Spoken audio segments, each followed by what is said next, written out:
It was a warm night in the city, and it had been a long day of not much at all. I felt like I needed to stretch my legs, so I hoofed it down to the Goose Bar, all the while thinking about arguments. Why was I thinking about arguments again? You know the reason why, wise guy. It is my job to think about arguments. I am a master of symbols and thought processes. I am a logician.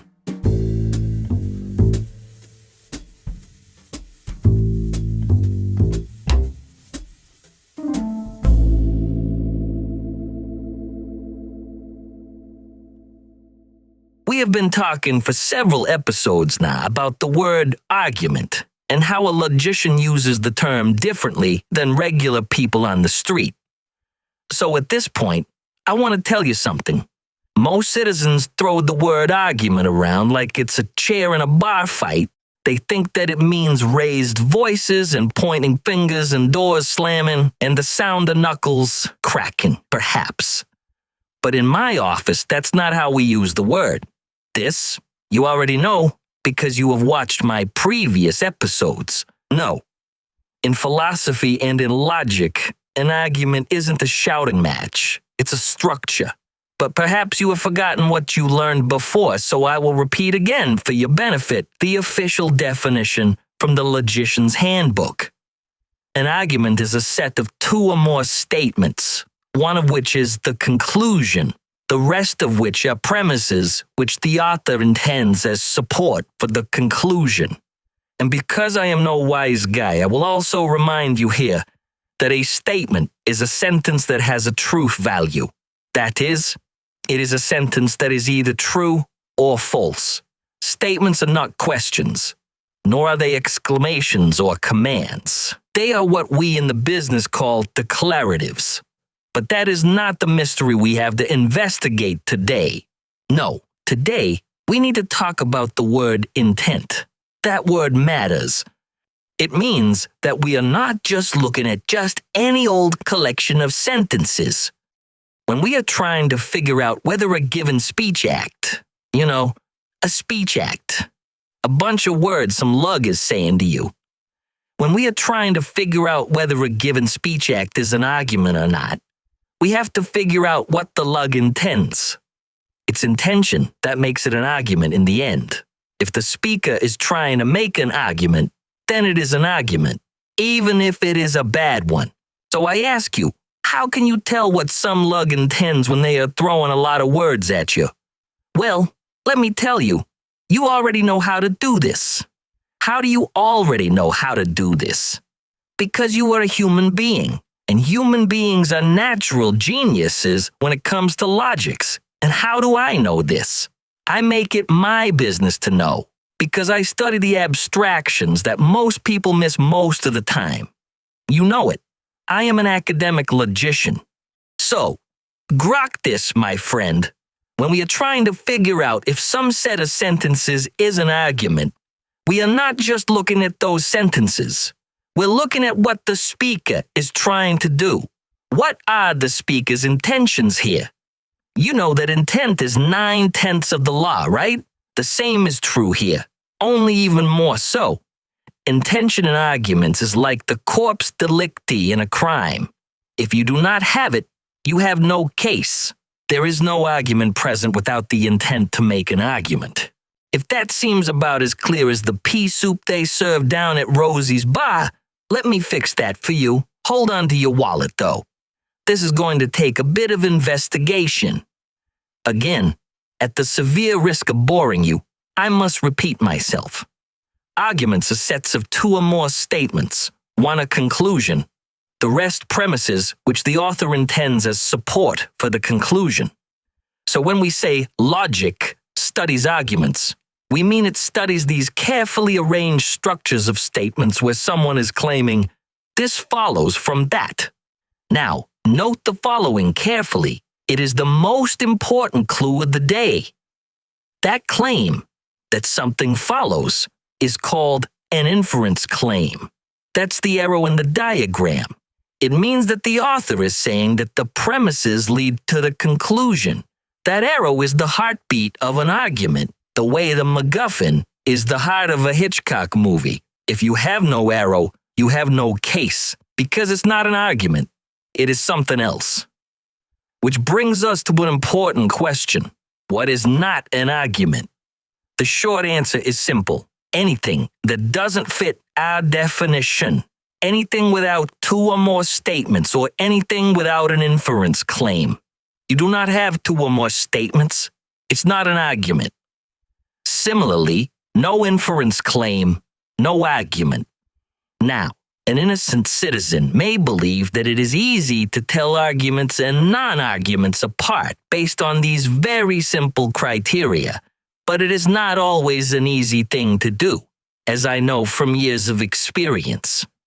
So right now, to assist your development as a logic detective so you can achieve the analytical heights that I have achieved, and maybe join the firm someday, I am going to show you some suspicious characters. These are all speech acts that misbehave so that innocent citizens like you and me sometimes think that they are arguments. Just keep in mind that they are, in fact, not arguments. Why are they not arguments? Listen, buddy, you should be catching on by now, and I shouldn't have to tell you this, but I will tell you again anyway. So engrave it into your gray matter already. Capiche? They are not arguments because they lack one or more of the properties that make them arguments. They are like cases of theft where nothing was stolen. The insurance company sure doesn't want to pay out in such a case. Am I right? So don't be fooled by them. I call them the lineup of the usual suspects. Let me now introduce them to you. Meet suspect number 1, statements of belief. Suppose some supposed friend of yours came up to you and said the following. I believe there are Martians living on the moon. I believe they're holding my sister captive. I believe Lucille Ball was one of them. You may think that that is an argument. After all, it has 3 statements, and to be an argument, you only need 2, one for a premise and one for the conclusion. So, this must be an argument, right? Not so fast, Sherlock. That is not an argument. That is just someone listing beliefs. Statements of beliefs are statements, of course. But note very carefully what is missing here. Your supposed friend did not make an inference claim. Your supposed friend did not link any of the statements with any of the others in a way that would say that these statements make this other statement true. Ah, now you see it, do you not? This set of 3 statements lacks an inference claim. There is no arrow here. Collections of statements of belief are not arguments because they lack an inference claim. So that is case dismissed on suspect number 1. Meet suspect number 2. Expository passages. Now, suppose your friend decided that he needed to deliver the following oration to his fellow citizens at your last 4th of July party. Our liberty is the most precious of our possessions. It outranks home, vocation, even life itself. Let us value this ultimate human good. I ask you, is this an argument? It looks like it might be, since it does have 3 statements, and an argument just needs 2 or more statements, right? But wait a minute. Is there any inference claim here? Is there any attempt to prove one of the statements based on the others? No, there is not. There is no inference claim here. This is not an argument. It is what we professionals call an expository passage. Don't be fooled by expository passages. They are a devious bunch because they can contain plenty of statements, enough to make an argument, but they lack any inference claim. So much for suspect number 2. Let me introduce to you suspect number 3. Explanations. Now here's where rookies get confused. Suppose your diligent and persistent friend says the following. The light went on because I flipped the switch and the electricity ran through the bulb, causing it to glow. Is this an argument? It kind of looks like one, doesn't it? It looks structured. It feels structured. It has some kind of structure. But is it an argument? And I am sorry to inform you that such things are usually not arguments. In this case, this is not an argument, but an explanation. Any good logic textbook will tell you that explanations and arguments are close cousins and are easily confused, one for the other. So how do we, as logic detectives, distinguish them? How can we tell them apart? Well, here's the rub, my curious friend. An argument tries to prove a claim, but an explanation assumes the claim is already accepted and merely tries to show why it happened. But I am not being totally honest with you right now, and I need to be totally honest with you, because there is a twist to explanations. Today's explanation might have been yesterday's argument. It's like today's breadcrumbs were yesterday's loaf of bread. You don't dig that example? No problem. Let me give you an example from real life. When the Space Shuttle Columbia broke apart in 2003, people proposed theories. One was that debris damaged the heat tiles during liftoff. At the time, that was an argument and not an explanation, since there was no agreement about what the causes were. So some folks argued that the disaster was caused by damage to the heat tiles during liftoff. They argued in favor of this explanation against other possible explanations. Things are different now, however, because it has become the accepted explanation. And that is why you have got to pay attention if you want to be a talented logic detective like myself. Context matters. The next few suspects are easily identified, so we will be able to dismiss them from the lineup quickly. Here's suspect number 4, a series of questions. Imagine someone asked you the following questions. Is it snowing outside? Are you wearing your mittens?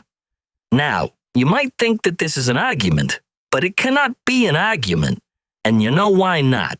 Arguments are series of statements, that is, sentences with truth values. But this is a series of questions. Questions aren't statements. Questions do not have truth values, and thus, a string of questions cannot be an argument. Easy peasy, right? A string of questions is not technically an argument.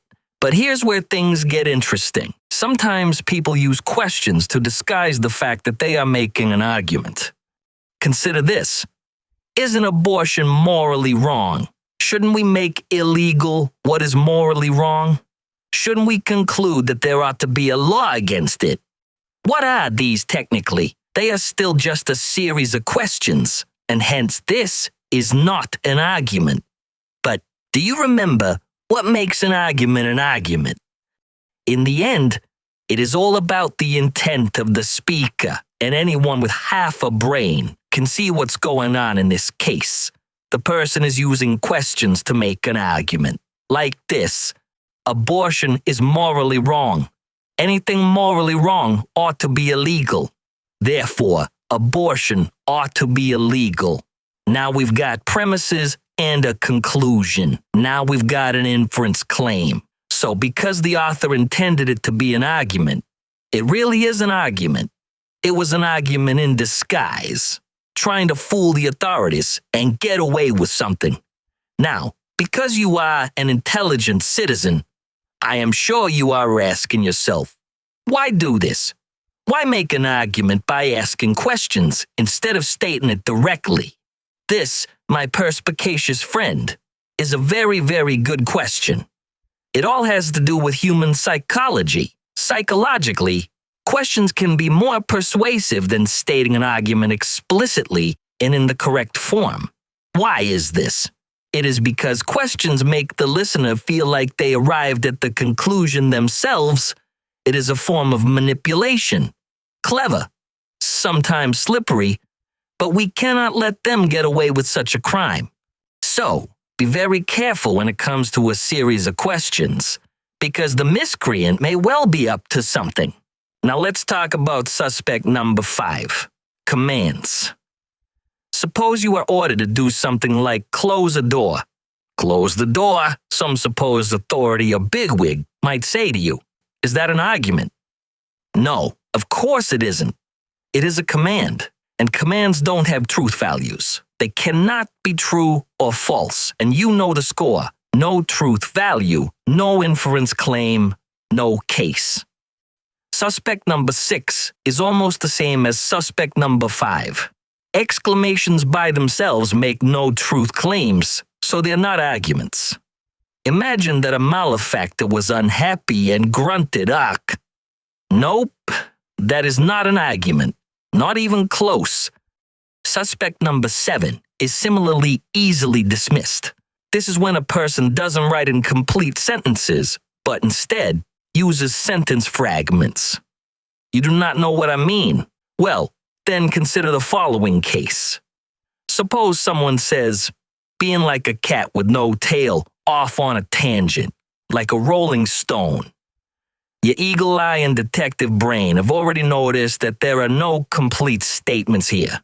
So there are no sentences with truth values, and there is no inference claim. Is this an argument? Nope. It is not even in the ballpark. Now, I am happy to tell you that this concludes our brief survey of the usual suspects. Things that sometimes masquerade as arguments but are not arguments. Here is the rule I want you to carry with you. Write it out on an index card and laminate it, and stick it in your coat pocket so you have it with you whenever you arrive on the scene of a crime of logic. To count as an argument in logic, you need statements, you need a conclusion, you need at least one premise, and you need an inference claim. That is, the speaker needs to intend for the conclusion to follow from the premises. Logic, as we use the term, does not study shouting, just like it does not study poetry or tactics of persuasion or emotional manipulation. Although, as a good logic detective, you will still have to be mindful of human psychology and the ways in which humans use language to manipulate each other. No, logic studies one very specific thing. When someone claims that one thing follows from another, that's when we step in. Because in this city, language does a lot of things. But when it tries to pass off support as genuine, that's when it becomes our case. Now go and round up the usual suspects, Captain Renault, and I will tell Rick Blaine that you are on the case.